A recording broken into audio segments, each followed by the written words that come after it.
Olá, sou Marcos Antônio de Souza Moraes, sou discente de licenciatura em História da Universidade Estadual do Ceará, UES, e venho aqui apresentar, juntamente com um trabalho feito pela minha equipe, formada pelos discentes Francisco Everto dos Santos Moraes, Marcos Antônio de Souza Moraes, esse que vos falo, e Narciso do Nascimento Duarte. Tá? Esse é o historiando proposto para a minha equipe pelo professor e mestre Idelbrando Maciel Alves. Vamos lá? Vai ser feito de uma única vez, como se fosse em formato de uma live. Tá ok, senhores? Vamos aqui para o primeiro slide. Nosso primeiro slide aqui. Vamos mudar aqui. Só mudar um pouco aqui para vocês poderem ver um pouco melhor. Tá legal? Vamos lá. O Historiando 2, ele trata sobre a ditadura militar no Paraguai. Uma ditadura ocorrida entre os anos de 1954 a 1989. O Paraguai, nessa primeira metade do século XX, ele vivenciava um período de acentuada instabilidade política, um cenário marcado por sucessivos golpes de Estado e breves mandados presidenciais, que vieram por culminar na devastadora Guerra Civil de 1949. Este conflito interno ele deixou profundas cicatrizes em toda a sociedade do Paraguai e também na estrutura política do país. Ele o tornou frágil e as instituições e abriu caminho para soluções autoritárias, digamos assim. É justamente nesse contexto de fragilidades e incertezas, gravada pelas tensões geopolíticas da Guerra Fria, entre Estados Unidos e União Soviética, que polarizavam o continente americano entre as influências dos Estados Unidos, né, querendo tirar proveito de alguns países da América Latina. E é justamente aí que surge a figura central do nosso trabalho acadêmico, nesse Historiando 2 de América 2. Nós iremos falar sobre o general Alfredo Stroessner. Nós devemos primeiro entender que a sua ascensão ao poder, em 1954, como já foi dito, ele não foi um evento isolado, e sim foi um ápice de um processo conturbado que resultaria na mais longa ditadura da América do Sul. Um regime que mudaria o destino de Paraguai pelas próximas 3 décadas e meia, conhecido como Extronato. Dando seguimento aqui à nossa apresentação, vocês veem aqui ao lado a foto do então, presidente Alfredo Stroessner, e alguns dos seus generais, tá ok? Alguns dos seus generais aí ao lado dele. Nosso próximo slide, nós vamos trazer a essa apresentação como é que houve a consolidação do regime Stroessner nesse período da ditadura militar do Paraguai. Devemos entender que, uma vez no poder, o Alfredo Stroessner ele atingiu rapidamente no intuito para tentar consolidar o seu domínio e silenciar qualquer oposição. Como todo ditador, ele não gosta de nenhuma oposição. Então, uma das primeiras medidas foi a imposição quase contínua do estado de sítio, ou seja, um mecanismo constitucional que, na prática, suspendia as garantias individuais e conferia poderes extraordinários ao executivo. Essa ferramenta legal foi renovada periodicamente ao longo de quase todo o regime, tornando-se a base jurídica para a repressão generalizada pelo estronismo. O Extronato, como ficou conhecido o seu governo, ele se caracterizou por uma repressão brutal e sistemática. Os opositores políticos, líderes sindicais, estudantes e qualquer pessoa que era considerada uma ameaça ao regime, ele era perseguido implacavelmente. Ele era morto, em sua maioria das vezes. A tortura tornou-se prática institucionalizada nos centros de detenção e os desaparecimentos de pessoas foram uma constante e uma prática sombria na época. A polícia politicalizada, né, pelo regime tinha totalmente o domínio do comando de figuras, como podemos citar o Edgar Infras. Ele operava com carta branca e espalhava terror entre a população, entre toda a nação paraguaia. A descoberta dos arquivos do terror, em dezembro de 1992, em Lambaré, trouxe à luz a dimensão dessa máquina repressiva, documentando milhares de casos e prisões arbitrárias, torturas e assassinatos. Não apenas os paraguaios, mas também aos cidadãos de outros países sul-americanos. Tá ok? Essa colaboração repressiva transnacional ficou evidente na participação ativa do Paraguai na Operação Condor, uma aliança sinistra entre as ditaduras militares do Cone Sul, formado pela Argentina, pasme, pelo Brasil, pelo Chile, Uruguai, Bolívia e Paraguai, para perseguir e eliminar opositores exilados em seus territórios. Stroessner não apenas controlava o aparato repressivo, mas também dominava toda a cena, praticamente um braço do Estado, distribuindo cargos e favores em troca de lealdade e garantindo vitórias eleitorais fraudulentas. Em todo esse cenário internacional, Stroessner manteve um alinhamento estratégico com os Estados Unidos. Agora vamos entender o porquê estratégico. Ele se apresentava como um bastião anticomunista, o que lhe garantiu apoio político e militar durante grande parte da Guerra Fria. As relações com o Brasil também foram estreitas, culminando em projetos conjuntos como a construção da usina hidrelétrica de Itaipu. Mais à frente iremos também entender o porquê esse alinhamento com o Brasil também foi favorável ao Stroessner. Aqui ao lado, como vocês podem ver, é um arquivo que fazia parte, um documento que fazia parte do arquivo do terror. Tá? Uma foto de uma jovem moça que teve sua vida ceifada, estava entre os desaparecidos durante o regime militar no Paraguai. Entre tantos e tantos que tiveram suas vidas ceifadas por esse período de ditadura militar em um país, em uma nação, eis aí um documento que fazia parte, que foi encontrado no que ficou chamado Arquivo do Terror. Tá? No nosso próximo slide, nós iremos ver um símbolo de Paraguai, a bandeira do Paraguai, né? Se nós olharmos para essa bandeira, ela diz muito, ela é uma bandeira até que bonita, tá?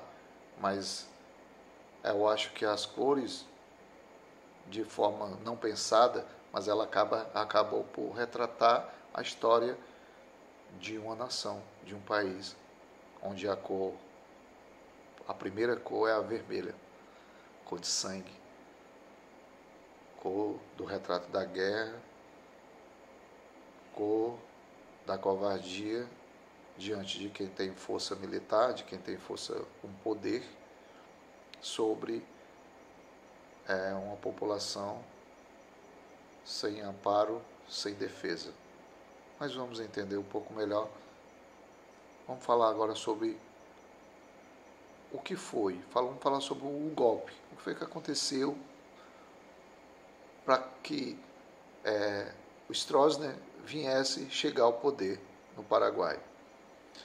Nós devemos entender que naquele período de 1954, o Paraguai vivia um momento de instabilidade, né? Ele atingiu um ponto crítico. Então, o Frederico Chaves, ele enfrentava crescente oposição dentro do próprio Partido Colorado e nas Forças Armadas, especialmente após tentar a reeleição e propor corte nos orçamentos militares. Lógico que os militares não gostaram de terem alguns privilégios cortados devido a essa medida, né?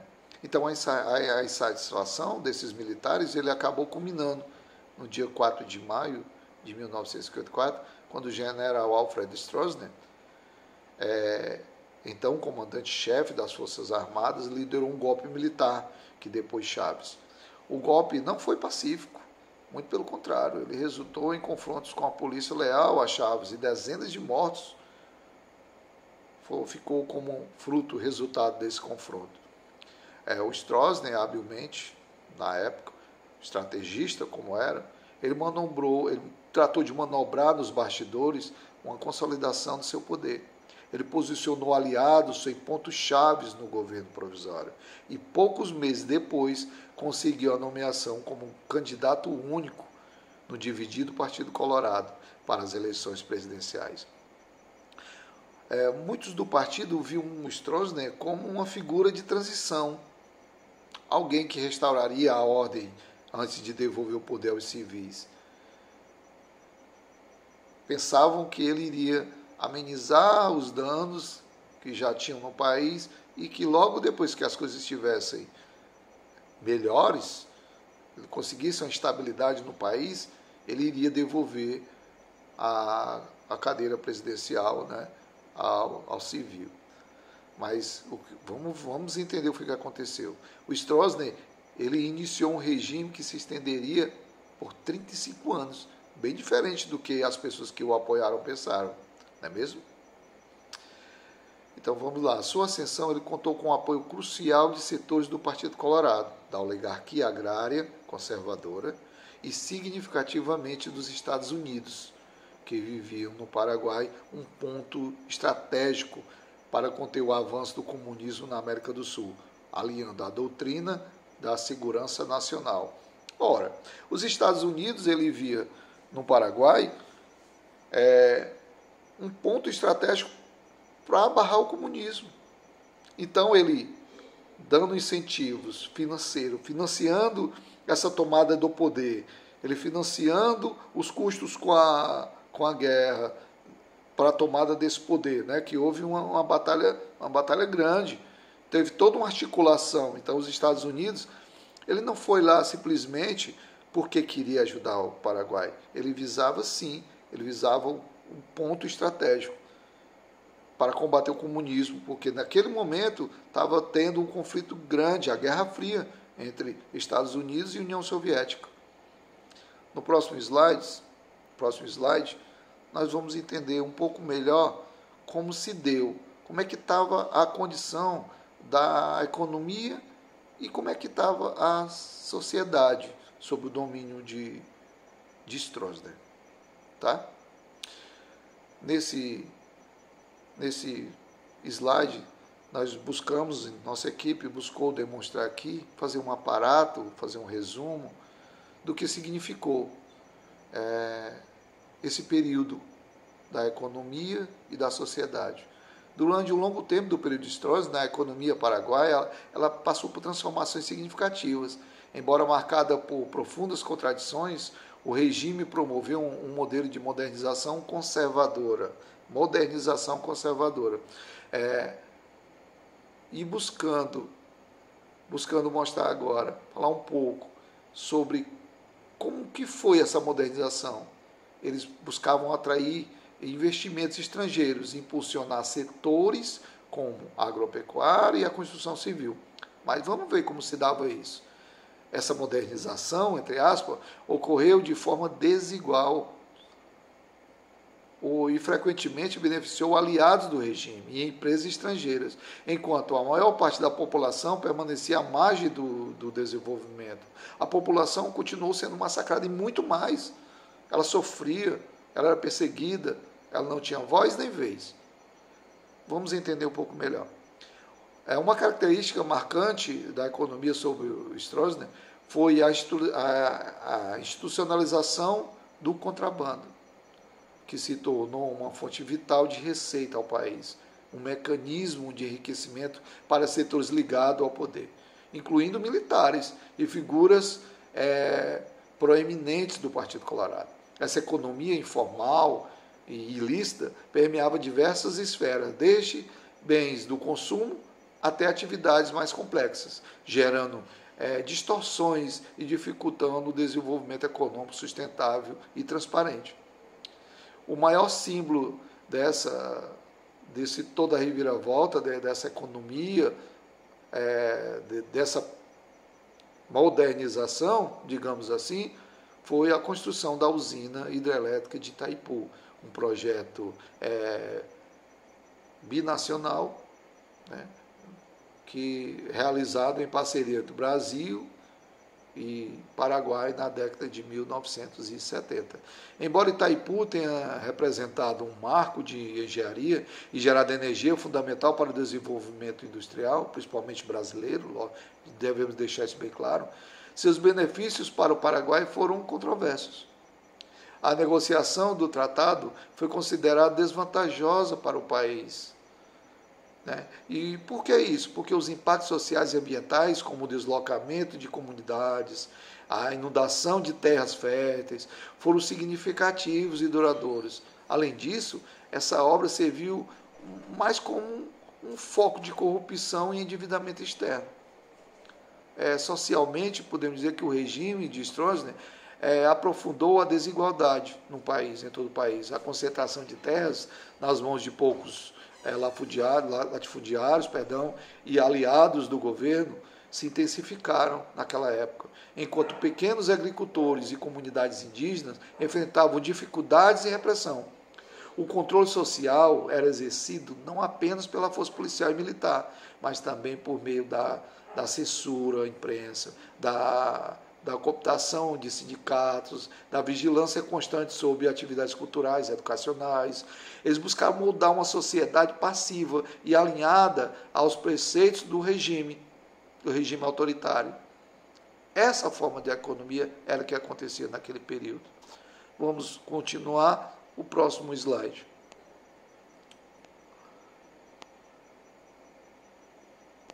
Próximo slide, nós vamos ver aqui o fim da ditadura. Como que aconteceu? Vamos ver aqui, explicar um pouco sobre o fim da ditadura militar. O fim da ditadura, após 3 décadas no poder, o regime de Alfredo Stroessner, ele começou a dar sinais de desgaste, mais especificamente no ano de 1980. A crise econômica que atingiu a América Latina também afetou o Paraguai, exacerbada pelo esgotamento e modelo baseado em grandes obras, como já foi mencionado, a hidrelétrica de Itaipu, que já estava concluída. Então vamos ver assim, o que aconteceu mais? A inflação crescia e o descontrolamento popular aumentava. Ou seja, a população ficava cada vez mais insatisfeita. Paralelamente a toda essa pressão internacional por democratização se intensificava também, especialmente após a queda de outras ditaduras na região e o fim da Guerra Fria, que diminuía assim dessa forma a sua importância estratégica para os Estados Unidos. O Stroessner, como aliado anticomunista para os Estados Unidos, antes exercia um poder, assim, um local estratégico para os Estados Unidos. Após a Guerra Fria, ele se tornou obsoleto, ele não precisava mais, entendeu? Então, a sua carta, o seu poder de valia, digamos assim, teve fim. Vamos dar continuidade. Para piorar a situação, setores do Partido Colorado, antimonopoliticamente leais, começaram a questionar a sucessão e o futuro do país sob o comando do envelhecido ditador. Há rumores sobre a possível sucessão por seu filho, Gustavo Stroessner, gerava insatisfação nas Forças Armadas. Foi justamente nesse cenário de crescente tensão que o golpe final foi articulado. Vamos entender um pouco como foi que aconteceu este golpe. Na madrugada de 2 de maio, de 2 para 3 de fevereiro de 1989, tropas comandadas pelo general Andrés Rodrigues, um dos homens mais próximos a Stroessner, tomaram as ruas de Assunção. Após breves, mas intensos combates contra unidades leais ao ditador Stroessner, foi deposto e preso. Rodrigues assumiu o poder provisoriamente, prometendo eleições livres e o fim da era autoritária. Stroessner foi rapidamente enviado para o exílio no Brasil. Olha aí o Brasil aparecendo novamente. Entenderam? Porque aquela parceria com o Brasil, pela construção da hidrelétrica de Itaipu, agora, veio o nosso país, o Brasil, receber de braços abertos o ditador Stroessner, onde viveria até a sua morte. Ele morreu no ano de 2006, encerrando assim a mais longa a ditadura da história sul-americana. Por fim, nossa equipe procurou fazer um aparo, digamos assim, nós procuramos o legado em memória. Na verdade, o legado dessa ditadura, como qualquer outra ditadura, é o pior possível. As memórias, as mais terríveis para toda a população, tá? Mas assim, durante os 30 anos da ditadura de Alfredo Stroessner, deixaram marcas profundas e complexas na sociedade paraguaia, cujos ecos recuam até os dias atuais. O legado mais evidente é o trauma, São as violações massivas dos direitos humanos. Milhares de vítimas de tortura, prisões arbitrárias, execuções e desaparecimento de pessoas marcaram esse período, onde deixaram uma ferida aberta na memória coletiva de todo o país. A cultura do medo e da desconfiança semeada durante das décadas de repressões, a vigilância também deixou sequelas nas relações sociais e na participação cívica das pessoas. Tá? A população, ela entrou no estado ela se fechou. A população ficou com a ferida aberta, onde perdura essa ferida aberta até os dias atuais. A longa ditadura, ela consolidou estruturas do poder autoritárias e prática de corrupção que se mostraram difíceis de erradicar durante o período de transição para a democracia, iniciada em 1989. O Partido Colorado, embora renovado, ele manteve grande parte da influência política e a presença de figuras ligadas ao antigo regime em posições de poder. Isso gerou debates, lógico, sobre as profundidades das mudanças democráticas. A concentração de terras e a desigualdade social gravadas durante o estronato continuam sendo desafios centrais para o Paraguai até a época de hoje. E, como foi falado agora, como eu falei agora há pouco, pessoas ligadas ao partido no período da ditadura paraguaia se mantiveram no poder. Alguns generais se mantiveram no poder. Então, a população via aqueles mesmos homens que estavam lá com o ditador, que os massacrava, que os perseguiam, que os matavam. Continuar, então, não tinha como ficar satisfeita a população. Digamos, como é que poderia haver mudanças se, na verdade, não teve uma reformulação, uma transformação de mudanças reais?